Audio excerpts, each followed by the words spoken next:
各位觀眾大家好，歡迎收睇 Mei-ling 治療天。今日感情智慧系列嘅話題係查理斯與卡美拉，希望大家喜歡。關係憑對話建立，對話以內容充實。請留言、讚好同訂閱我哋嘅治療天頻道，多謝支持。成為 Mei-ling Circle 小圓圈嘅會員，仲有好多專享禮遇添，千祈唔好錯過啊！歡迎瀏覽網址 www.meiling.hk。多謝大家。各位朋友，大家好，我係 Mei-ling。今日我想同大家講嘅愛情故事係查理斯同卡美拉。查理斯三世同戴安娜結婚嘅時候呢，男才女貌，王子娶公主，簡直就係一段童話式嘅婚姻。英國法定為公眾假期，倫敦嘅街頭有60萬人沿途揮手，英國電視觀眾高達2800萬人。另外，全球嘅電視觀眾估計有7億人睇過呢一個世紀嘅婚禮，認真巴閉。我有一條視頻係講觀感嘅，有興趣嘅朋友不妨睇下。內容係講觀感同現實係兩回事，而我哋好多時呢都會俾完美嘅觀感誤導。呢一段婚姻正正就係最好嘅典型例子啦。其實呢段婚姻幾年後就已經出現咗好多問題，不過喺英女王嘅堅持下，夾硬捱咗11年，然之後分居，再受到多方面嘅壓力，勉強再撐多4年，真係再頂唔到啦，終於15年後呢就正式宣布離婚。呢段童話式嘅婚姻同樣有一段戲劇性嘅離婚，咁究竟誰是誰非呢？每一段失敗嘅婚姻絕少會係單方面全對或者係全錯嘅。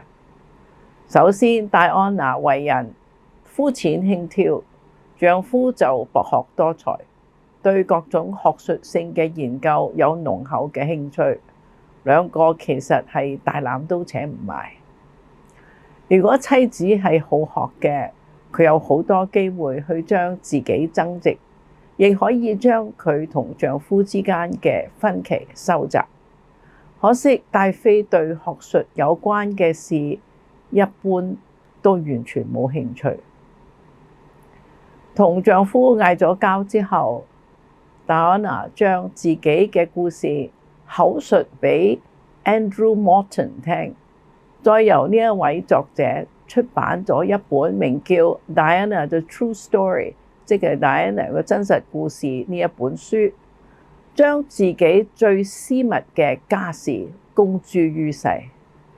嗱，呢一種報復式嘅行為呢係非常之幼稚，跟住仲接受埋 BBC 電視嘅訪問。有碗數碗，有碟數碟，狂爆自己屋企裏邊嘅醜聞。無疑，戴安娜公開唱衰自己嘅老公，目的係博同情，將自己嘅婚外情合理化。我哋中國人有一句話叫做家醜不出外傳。戴安娜貴為太子妃，完全欠缺基本嘅風度。呢一種行為同一個潑婦罵街，原則上呢係冇咩分別。呢本書出版之後，再加埋電視嘅訪問，當然俾傳媒炒作得好熱鬧啦。喺全球嘅窮追猛打之下，查理斯只有2個選擇。如果佢否認一切呢，就即時指控戴安娜係講大話。事實呢，只會係越演越烈。如果佢承認自己有婚外情在先，普羅大眾可能就會責怪佢將戴安娜嘅婚外情合理化，可能會令到2個仔好過一啲。身為一個有大將之風嘅君子，佢決定將全部錯都攬晒上身，自己承認有婚外情在先，希望息事寧人，從此告一段落。點知大眾呢，竟然係遷怒於卡美拉。我哋先講查理斯。佢嘅招型係令到佢即時變得全世界最寂寞嘅人，因為佢一下子就失去咗家人嘅支持，佢兩個仔嘅信任，最好朋友同埋一班幾十年嘅死黨。查理斯同卡美拉嘅一家人呢，其實係好熟㗎。後生嘅時候，兩個曾經拍過拖，一度係談婚論嫁，可惜遭到英女王嘅反對，因為覺得佢係唔夠好。結果卡美拉就嫁咗俾查理斯多年來稱兄道弟嘅知己。朋友妻不可貪，而查理斯而家就偏偏偷咗佢最好朋友嘅妻子。試想卡美拉嘅丈夫同成班老友一齊打波、一齊騎馬、一齊捉棋飲酒，個個都知道佢老婆比綠帽佢大，做老公嘅點樣去面對呢？如果佢覺得難堪，查理斯肯定係更難堪。無疑呢一段係一個非常痛苦嘅日子。不過講一句公道説話，冰凍3尺非一日之寒。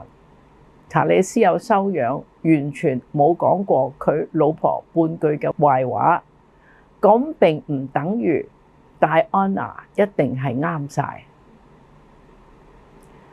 我哋而家講下卡美拉。事情發生後嘅第二日，卡美拉去超市買嘢就俾人襲擊。有幾個家庭主婦個個拎住一啲長長嘅法國麵包追住佢嚟打，嚇到佢暈，飛住走，從此再唔敢再去超市。過幾日有個記者闖咗入佢屋企，偷晒佢所有嘅相簿，並且將佢嗰啲私人嘅相喺報章上邊刊登。佢即刻去報警，但係警方反應冷淡，並冇同佢落案。嗰陣時佢開始識得驚。喺卡美拉最難過嘅時候，有個好朋友約佢出去食飯，希望安慰下佢散下心啦。點知嗰個侍應呢，將成碗湯呢就倒咗落佢全身，不但冇道歉，仲講埋啲風涼説話。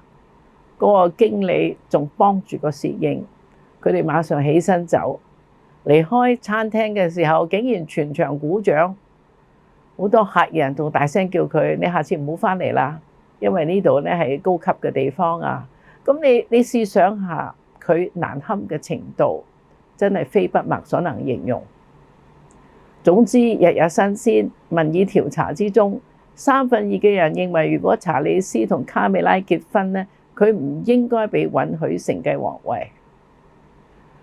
最黑暗嘅高峰期，當然就係戴安娜離世嘅時候啦。卡美拉日日俾人鬧，社交媒體以辱罵抨擊同佢洗版。冇咗呢一隻醜陋嘅情婦呢，呢一切都唔會發生。有一項民意嘅調查發現，64% 嘅英國人認為卡美拉係應該離開英國，因為佢係英國人嘅恥辱。講完卡美拉，我哋而家講下啲細路哥。戴妃佢過身嘅時候，大仔只係得15歲，而細仔係12歲。佢哋嘅思想同埋感情呢都未曾成熟，好難應付呢個咁大嘅打擊。佢哋總覺得，如果唔係因為卡美拉，父母嘅婚姻可能係唔會破裂，佢媽媽就唔會去法國車禍而喪生。所以佢哋兩兄弟都好痛恨佢哋嘅爸爸，更加痛恨卡美拉。至於卡美拉自己嘅仔女，比威廉大4歲，喺戴妃離世嘅時候呢，係讀緊大學。年輕人講説話呢，有時會好刻薄。試想卡美拉嘅仔女返到學校嘅時候，人哋講緊佢媽媽紅杏出牆，係幾咁難受呢？如果話4個仔女都承受住世界末日一般嘅晴天霹靂，都並非誇張。經過咗佢哋人生中最黑暗嘅2年，查理斯同卡美拉都唔敢公開露面。佢哋明顯係十分相愛。不過威廉同埋佢嘅細佬卡美拉嘅仔女同樣都正喺度接受緊心理嘅輔導。大家私底下都同意唔會強迫子女去接受對方，甚至同對方見面。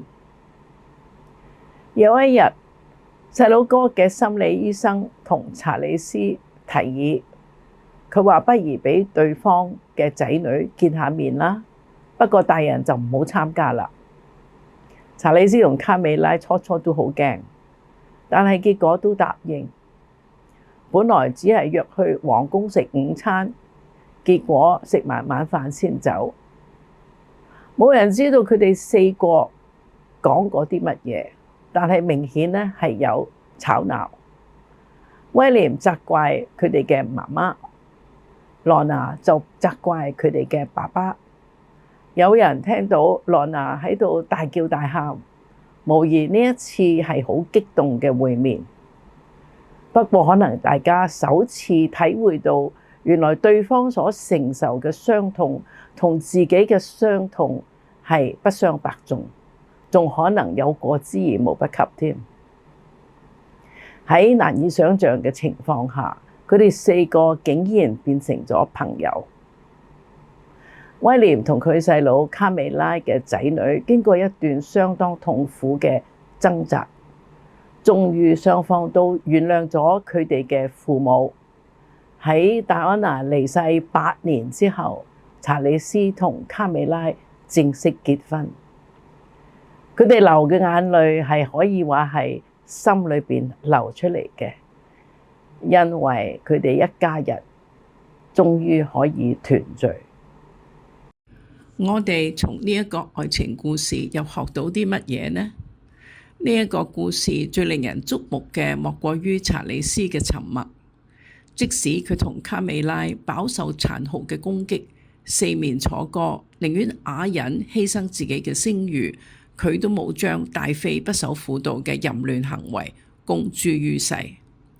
儘管大妃有出書，有接受電台電視訪問，查理斯並冇嘗試為自己辯護，將佢嘅婚外情合理化。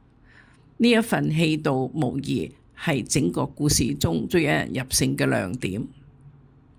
從中國傳統嘅命理角度嚟睇，修練口德就係修練自己嘅氣場。積德最好嘅方式就係管好自己嘅嘴巴。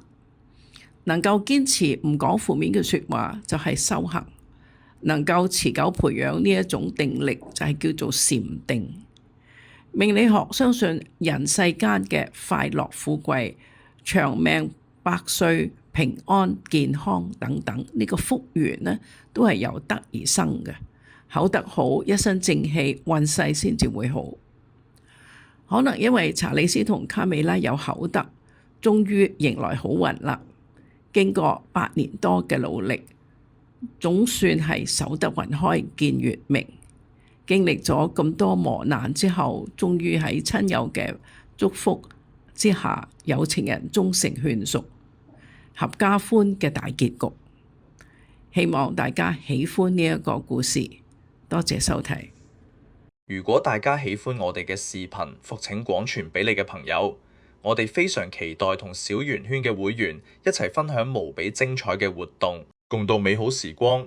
詳情請瀏覽網頁 www.meiling.hk。無限感激，多謝大家支持。